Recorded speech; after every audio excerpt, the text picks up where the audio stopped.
María José, Majo, desde niña, subió las escaleras del edificio de vidrio en la 93 con un trapeador plegable bajo el brazo y los audífonos guardados en el bolsillo. Odiaba limpiar sin música, pero odiaba más que la miraran como si fuera invisible. Piso 20, despacho Larraín, asociados, le había dicho la supervisora. Un contrato de 2 semanas, turnos nocturnos, paga justa, lo suficiente para comprarle a su hermano menor un uniforme nuevo para el colegio. El despacho 2003 tenía paredes de concreto pulido, una mesa de roble que parecía demasiado pesada para sus 4 patas, y, en la esquina, un reloj antiguo de péndulo, traído, decían de una subasta en Buenos Aires. Era pieza de colección de Julián Larraín, el dueño del bufete y de medio barrio de edificios nuevos en Chapinero. En aquel lugar el tiempo parecía obedecer a Julián, no al revés. Majo estaba guardando guantes y botellas cuando la puerta se abrió sin anuncio.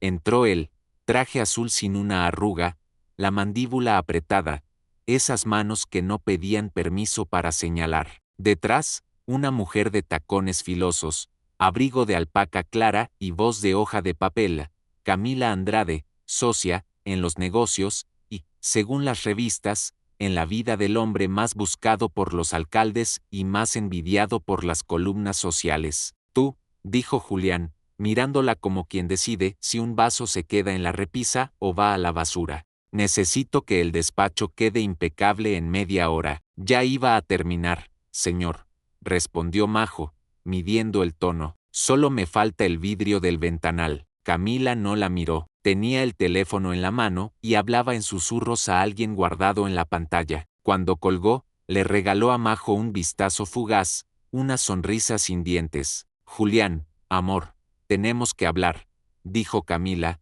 posando la cartera sobre el roble. Pero a solas. Majo asintió, recogió su balde y salió. En el pasillo, un empleado de mantenimiento cerraba una tapa del techo. El edificio zumbaba con impresoras, ascensores y conversaciones en clave. Al bajar por las escaleras de emergencia para no cruzarse de nuevo con ellos, su teléfono vibró. Un mensaje de su hermanito, Nico. ¿Vas a poder venir a las 6 a la reunión de padres? La profe dice que si no, me cambian de grupo. Majo suspiró. No sabía si su turno extra lo permitiría. Volvió al despacho 20 minutos después. Julián estaba solo, de pie frente al ventanal, con Bogotá entera a sus pies y las manos cruzadas en la espalda. Había algo en su perfil de hombre que cree saberlo todo que, hoy, parecía fisurado. Tú, dijo sin mirarla, cerraste la firma anoche, ¿verdad? Sí, señor. Dejé todo como estaba, hasta el reloj, respondió, señalando la esquina. Se había detenido, le di un toquecito y volvió a latir.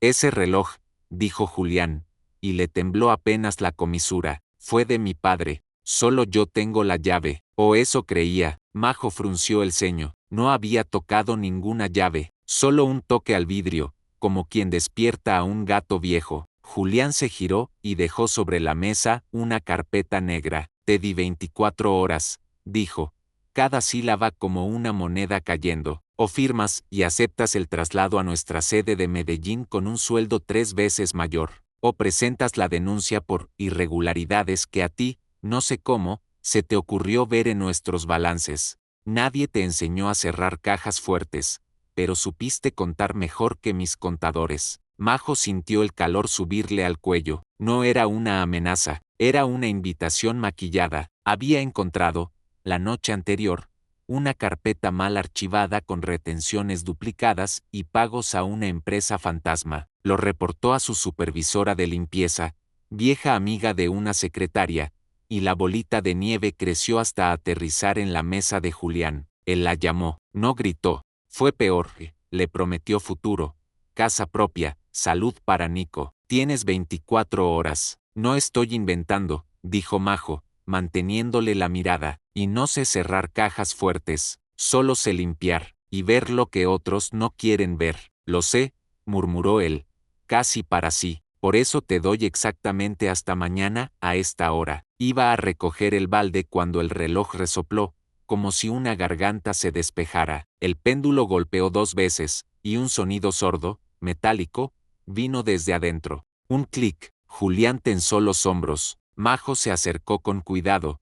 Tocó la madera tibia de Sol. No lo abras, ordenó él, demasiado rápido. Solo es una rejilla floja, dijo ella, apuntando la base. Si quiere, la ajusto. Es un minuto. El reloj respiraba un tic-tac apresurado, distinto, como si la maquinaria hubiese tragado una piedra. Majo, sin pedir permiso, deslizó la uña por el borde. Una pequeña tapa cede. Detrás, no había muelles ni engranajes, sino una diminuta caja negra con un foco rojo apagado. Julián palideció. ¿Qué es? Lo que no debías ver, respondió él, pero su voz ya no mandaba. Majo presionó sin querer el único botón visible. El foco rojo encendió, y con él, una voz granulada llenó el despacho, proyectada desde el vientre del tiempo. Asegúrate de que no lea el último contrato, Julián. Si se entera, el trato con Andrade Holdings se cae. Ya sabes lo que hizo tu padre cuando lo defraudaron. No queremos repetir su final. Silencio. Bogotá al otro lado del vidrio, respiró por ellos. Majo tragó saliva. Esa voz no era de Camila, no era de Julián, era áspera, vieja, con un acento del sur.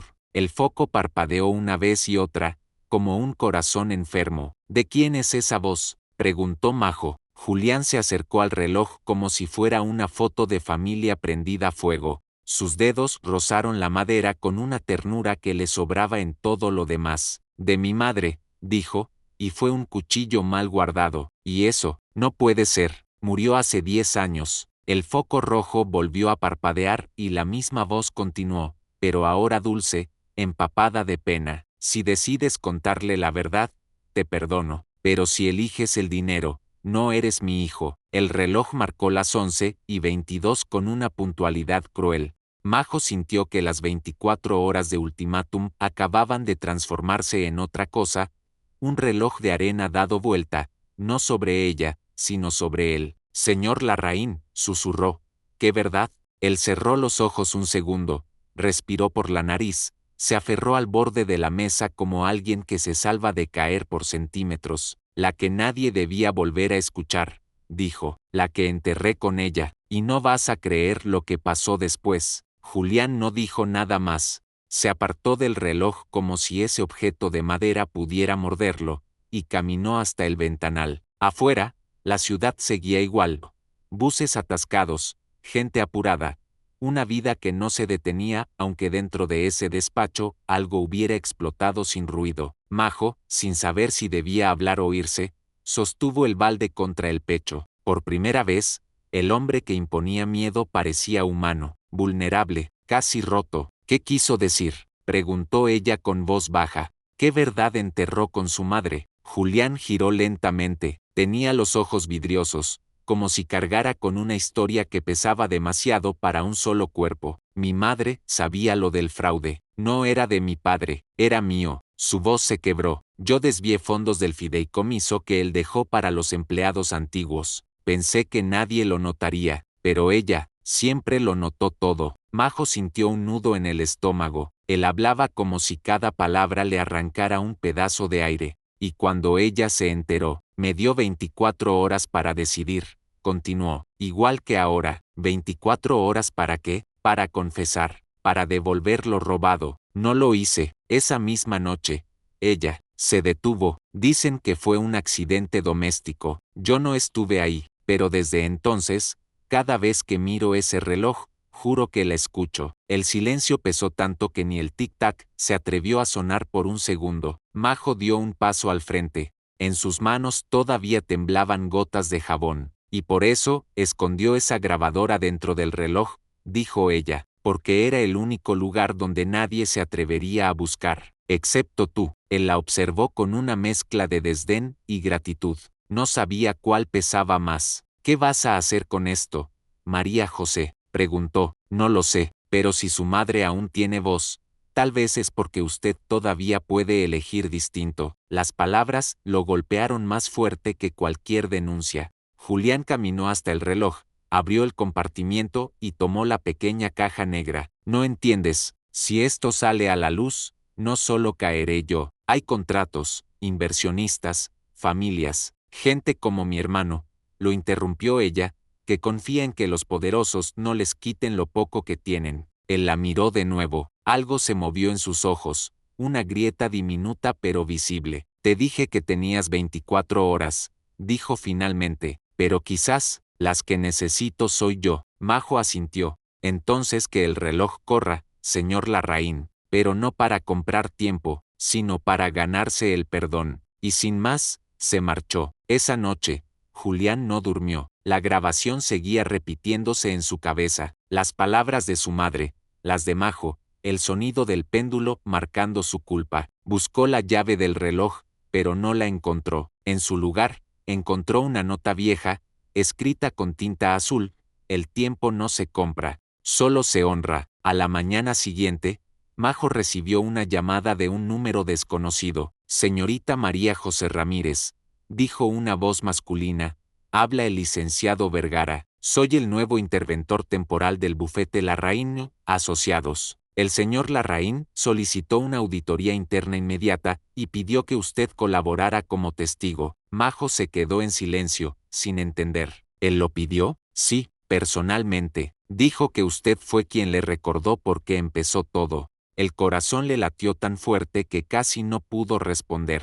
En ese momento, en otro punto de Bogotá, Julián Larraín firmaba un documento, su renuncia. Frente a él, Camila Andrade lo observaba incrédula. ¿Estás loco?, dijo. ¿Sabes lo que pierdes? Por primera vez, respondió él, con una calma que daba miedo. Sé exactamente lo que gané. Camila lo abofeteó. El eco de ese golpe se mezcló con el último latido del reloj, que en el despacho vacío seguía marcando un nuevo ritmo. Pero ese momento lo cambió todo. El despacho Larraín Asociados amaneció distinto. Los empleados caminaban en silencio, los ascensores parecían moverse más lento, y los periódicos hablaban de una renuncia inesperada por motivos personales. Nadie imaginaba que detrás de ese eufemismo se escondía una confesión. Majo llegó esa tarde con su uniforme de limpieza, pero los guardias ya sabían su nombre. La saludaron con respeto. Era extraño, nadie la había mirado así antes.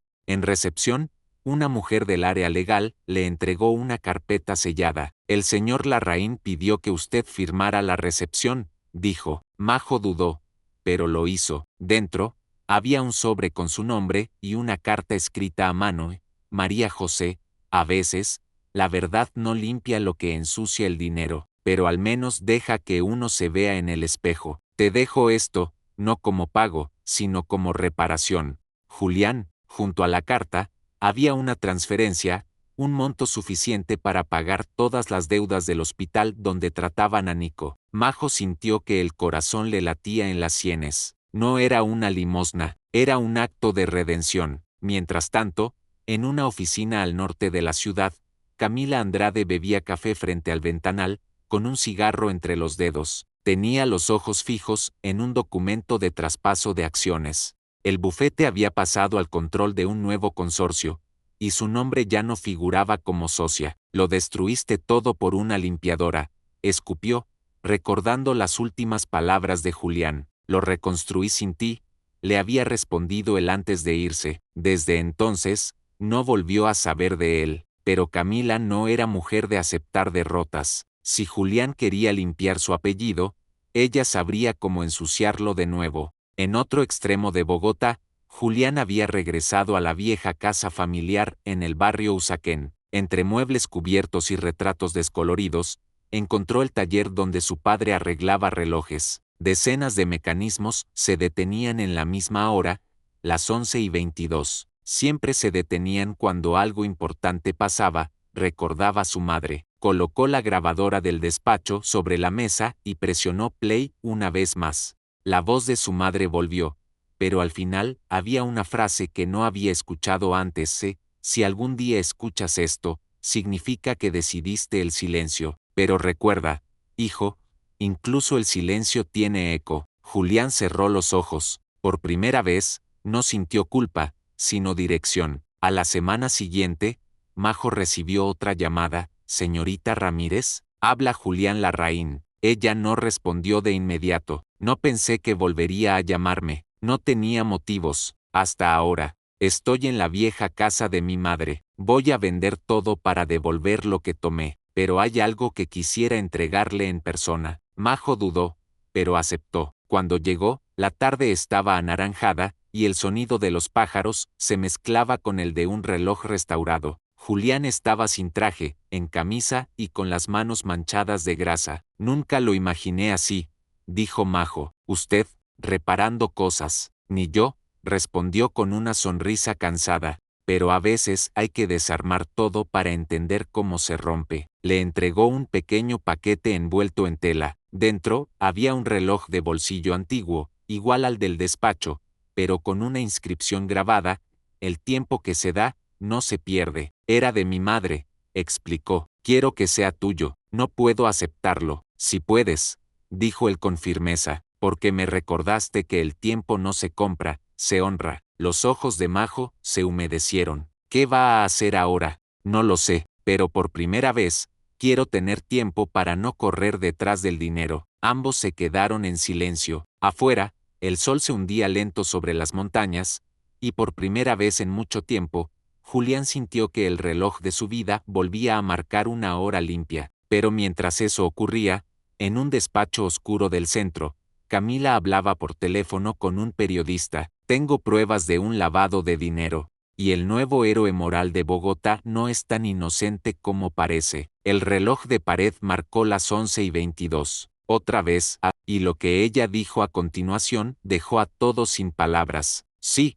tengo todo, dijo Camila al teléfono, mientras miraba el reloj marcando las 11:22. Transferencias, correos, grabaciones. Quiero que salga mañana mismo. El periodista del otro lado solo preguntó: ¿por qué ahora, señora Andrade? Porque los santos falsos deben caer antes de que empiecen a brillar. Colgó. El reflejo de la ventana le devolvió su propia imagen, dura, elegante, pero vacía. En el fondo, lo que la consumía no era el deseo de justicia, sino el resentimiento de saberse reemplazada, olvidada, superada por alguien que, en sus ojos, ni siquiera pertenecía a ese mundo. Mientras tanto, Majo y su hermano Nico almorzaban en una pequeña fonda del barrio Restrepo. El niño reía con su nuevo uniforme escolar, orgulloso. ¿Sabías que el reloj que me regalaste también suena?, preguntó él. ¿Cómo que suena? Anoche marcó las 11:22, y me pareció escuchar una voz que decía gracias. Majo lo miró, sorprendida. Seguro fue tu imaginación, Nico. Pero una parte de ella sintió algo distinto,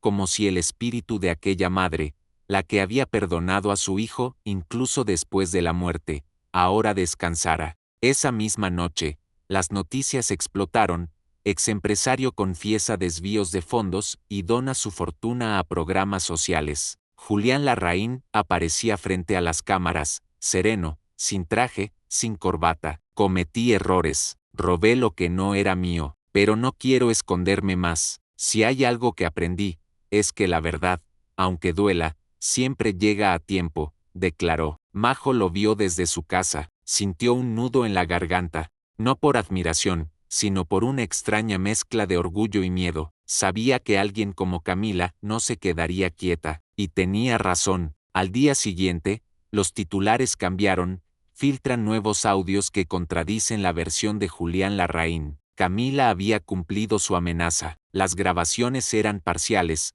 manipuladas, pero suficientes para sembrar duda. En redes, los comentarios ardían: otro rico hipócrita. Todo fue una estrategia. Nadie cambia de verdad. Julián apagó el televisor y se quedó mirando la nada. El reloj de su madre marcaba las 11:22. Parece que el tiempo vuelve a empezar de nuevo, murmuró. En ese momento, su celular vibró. Era un mensaje de Majo: no se rinda. El tiempo que se da, no se pierde. Si necesita ayuda, yo estoy aquí. Él sonrió. Era la primera sonrisa verdadera en días. Horas después, Majo fue citada por un fiscal. Quería que ratificara su testimonio sobre los documentos del bufete. Lo hizo con la voz temblorosa pero firme, y cuando salió, un hombre la esperaba frente al edificio. Era un fotógrafo del mismo periódico de Camila. Señorita Ramírez, ¿es cierto que usted fue la amante del señor Larraín? El flash la cegó. No respondió. Caminó sin mirar atrás, con la dignidad de quien sabe que la verdad no necesita gritar. En la noche, Julián fue hasta su casa. Lamento que te involucraran, le dijo apenas ella abrió la puerta. No se disculpe, usted me enseñó que algunos relojes se rompen para que otros puedan andar. Él la miró, con esa mezcla de respeto y ternura que aún no se atrevía a nombrar. No sé si merezco el perdón, tal vez no, respondió ella suavemente, pero el perdón no se merece, se gana. En ese instante, un estruendo rompió el silencio. Un coche explotó a pocos metros de la casa. Ambos se cubrieron instintivamente. Nico, gritó Majo, corriendo hacia adentro. El niño estaba bien, asustado pero ileso. Julián salió a la calle. El auto era el suyo. Las llamas devoraban la carrocería. En la esquina, una figura observaba, antes de desaparecer entre las sombras, Camila. El fuego iluminó sus rostros, y el reloj de bolsillo en la mano de Majo marcó, una vez más, las 11:22. Pero ese momento lo cambió todo. El olor a gasolina quemada se quedó pegado a la noche como una sombra que nadie podía sacudir. Los vecinos salieron con baldes, algunos sin camiseta, otros con chancletas y miedo. Majo sostenía a Nico contra el pecho, sintiendo su respiración rápida y caliente. Julián, con las cejas tiznadas, se acercó al coche ardiendo hasta que un bombero lo apartó con un gesto brusco. «Atrás, señor», gritó, «podría explotar otra vez». Las sirenas pintaban la calle con luz azul y roja. A Majo le temblaban las manos, no de pánico, sino de rabia. No era un accidente. Alguien había decidido arrastrarlos a un mundo donde el dinero resolvía todo quemando primero lo que no podía comprar. Minutos después, llegó la policía. Un teniente de rostro curtido y ojeras profundas tomó notas bajo la luz de un poste parpadeante. ¿Sospechan de alguien?, preguntó, con la frialdad de quien ha hecho esa pregunta demasiadas veces. Julián dudó. Miró la acera donde unos niños contaban los destellos como si fueran estrellas. Sí, dijo al fin, Camila Andrade. El teniente alzó las cejas. El apellido pesaba. Necesito algo más que un nombre, señor Larraín. Tiene motivos, recursos y, Julián tragó saliva, tiene mis pecados para justificar su odio. El policía chasqueó la lengua, como si masticara una verdad amarga. Haremos lo que nos corresponde, pero entiendan, esa gente juega donde las reglas cambian. Majo apretó más a Nico. Entonces cambie las reglas, dijo, o al menos, escríbalas. El teniente la miró como si esa frase le hubiera devuelto cierta fe que creía perdida. Mañana a primera hora, vengan a declarar, y por hoy, busquen un lugar seguro. Julián los llevó al taller de Usaquén. Abrió la puerta con cuidado, como quien invita a su casa por primera vez a alguien que realmente le importa. Dentro, el aire olía a aceite, madera vieja y a una calma frágil. Colocó cobijas sobre una mesa larga, pasó una lámpara de pie hacia un rincón y dejó hervir agua para té. Siento, empezó, pero Majo levantó la mano. No pida perdón por lo que otros hacen con su rabia, pida fuerzas para que su verdad no se apague. Nico se quedó dormido abrazando el reloj de bolsillo. El péndulo de la pared marcó, testarudo, las 11:22. Majo se acercó al mueble donde Julián guardaba piezas antiguas y encontró una cajita de terciopelo. Dentro, una llave diminuta, gastada. ¿Es la llave del reloj del despacho?, preguntó. Sí, respondió él. La llevaba mi madre como dije, pero nunca la vi de cerca. Apareció hoy en un cajón que yo no abría desde que ella murió. Majo ladeó la cabeza, intrigada. ¿Y si hay algo más? ¿Algo que ella quiso que vieras justo ahora? Julián tomó la llave, la giró entre los dedos. Se acercó al reloj de pared. Encontró una ranura casi invisible y, con un clic, liberó un compartimiento que ninguno de los dos había notado antes. En su interior, una cinta magnetofónica marcada con letra temblorosa, para cuando el tiempo te alcance. Se miraron con un susto reverente. Julián colocó la cinta en una vieja grabadora que descansaba sobre la mesa de trabajo. El carrete empezó a rodar, y la voz apareció, la misma voz de la madre, menos furiosa que en la otra grabación, profundamente cansada. Hijo, si escuchas esto, es porque yo ya no estoy. Te amé desde antes de que supieras hablar. Te amé incluso cuando elegiste el camino fácil, pero quiero que sepas algo que nunca dije, el accidente que me quitó la vida no fue tal. No temas por mí, temo por ti. Camila me visitó la noche anterior. Me advirtió que si yo hablaba, alguien te haría daño. Llora, intenté protegerte con silencio. Tal vez me equivoqué. Si el tiempo te alcanza y decides decir la verdad,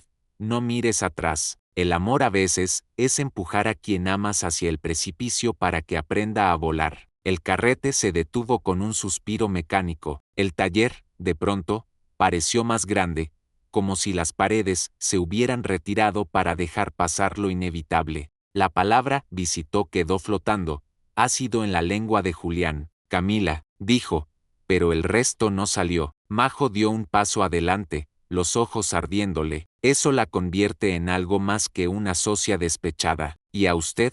En un sobreviviente de una mentira demasiado larga. Él apoyó las manos en la mesa, tenso. No puedo seguir callando, no solo por lo que yo hice, sino por lo que ella hizo con mi madre. Entonces no calle, dijo Majo, pero no lo haga solo. Amaneció con un cielo de plomo. Volvieron a la fiscalía con la cinta y la llave. El teniente los esperaba con café amargo y una mirada de perro que por fin huele el rastro. Escuchó la grabación 2 veces. No tomó notas. Dejó que se le quedaran en la piel. Con esto, dijo, puedo pedir medidas de protección y una orden para revisar las cuentas y comunicaciones de la señora Andrade. Va a doler, y va a tardar, pero la pared se agrieta. Afuera, un periodista reconoció a Majo. Se acercó con el micrófono, más prudente que la noche del flash. ¿Tiene miedo?, preguntó. Ella pensó en Nico, en Julián, en la voz de una madre diciendo adiós desde una cinta. Tengo más miedo a acostumbrarme a la injusticia,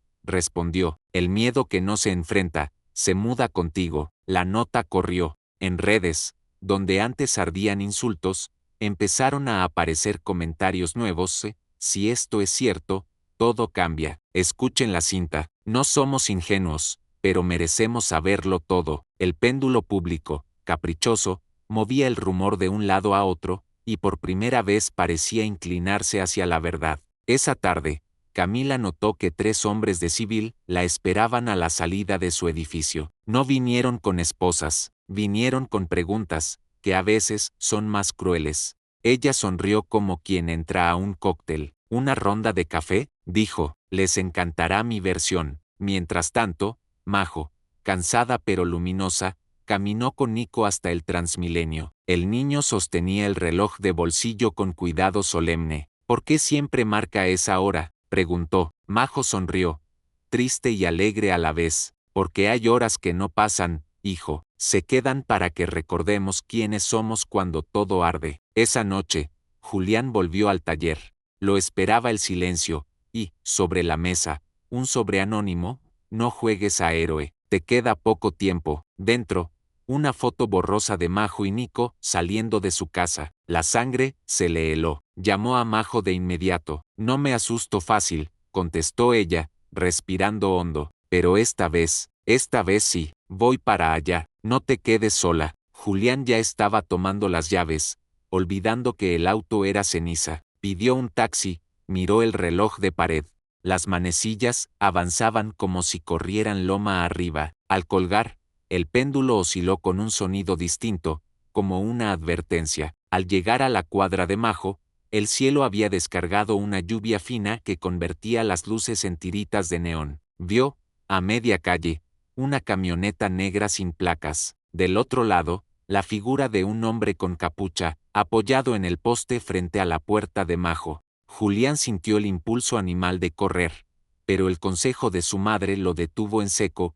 No mirar atrás no es lo mismo que no mirar los costados. Tomó aire, marcó el número del teniente, dejó el teléfono en modo altavoz dentro del bolsillo y cruzó la calle como si no supiera nada. El hombre de capucha se enderezó. Majo abrió la puerta un resquicio. Su rostro temblaba entre las sombras. Entre, susurró. Nico está en el cuarto. Julián dio un paso, y el hombre de la capucha también. Una mano salió del bolsillo, brillante bajo la lluvia. Y no vas a creer lo que pasó después. La lluvia caía con una furia silenciosa. En el reflejo de los charcos, las luces de la calle parecían cuchillas. Julián alcanzó a ver el destello metálico en la mano del desconocido, y, sin pensarlo, se lanzó hacia Majo, empujándola dentro de la casa justo antes de que un disparo reventara el aire. El cristal de la ventana se hizo trizas. Nico gritó desde el cuarto. Julián cayó de rodillas, con la respiración cortada. ¿Está herido?, preguntó Majo, con las manos temblorosas. No creo, respondió él,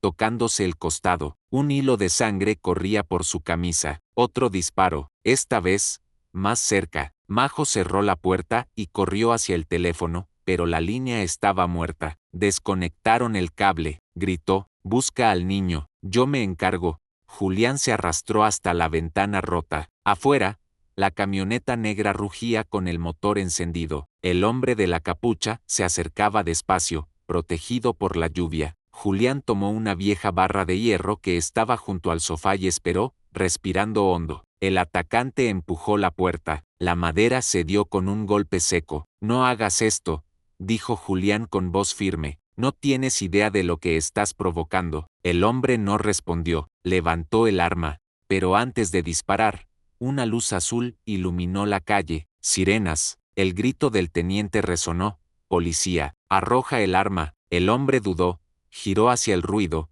y en ese segundo Julián lo embistió con toda su fuerza. El disparo se desvió y la bala se incrustó en la pared. Cayeron ambos al suelo, forcejeando. La pistola voló por el aire y terminó a los pies de Majo. Ella la miró, paralizada. Su reflejo temblaba en el metal. Majo, tírala, gritó Julián, pero antes de que pudiera hacerlo, el agresor la empujó contra la pared, intentando recuperar el arma. Un destello, un sonido seco, y silencio. El cuerpo del hombre cayó de rodillas, luego al piso. Majo, en shock, soltó la pistola. Julián la abrazó mientras el teniente y sus agentes entraban. Está muerto, confirmó uno de ellos. Y no está solo, hay otro en la camioneta. El segundo sospechoso fue detenido minutos después. En su bolsillo, encontraron un sobre con dinero y una nota firmada con las iniciales C.A. Camila Andrade no tardó en ser arrestada. En su apartamento,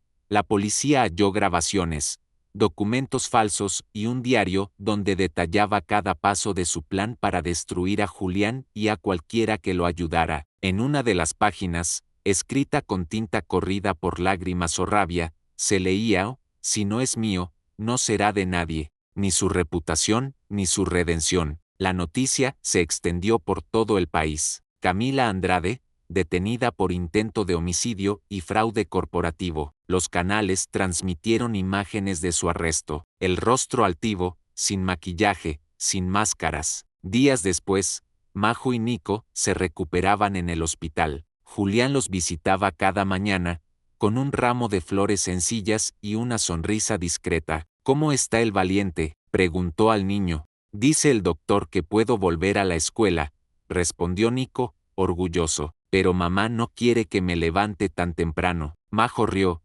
aunque sus ojos aún guardaban el susto. Gracias por no rendirse, le dijo a Julián. Fuiste tú quien me enseñó eso, respondió él. Afuera, el sol de la mañana filtraba su luz entre las cortinas. Julián se quedó observando el reloj de bolsillo sobre la mesa de noche. Las manecillas, por primera vez, se movían con normalidad. 11:23. Una hora nueva. Semanas después, en una plaza de Usaquén, Julián inauguró un pequeño taller escuela para jóvenes en situación vulnerable. En el cartel se leía: Fundación Tiempo Justo, donde cada segundo cuenta. Majo estaba a su lado, con Nico corriendo entre los bancos. La ciudad seguía siendo la misma, caótica, viva, imperfecta, pero ellos ya no. ¿Sabes?, dijo ella, siempre pensé que el tiempo solo servía para esperar. Yo también, respondió él, hasta que aprendí a usarlo para cambiar. El reloj de la entrada marcó las 11:22,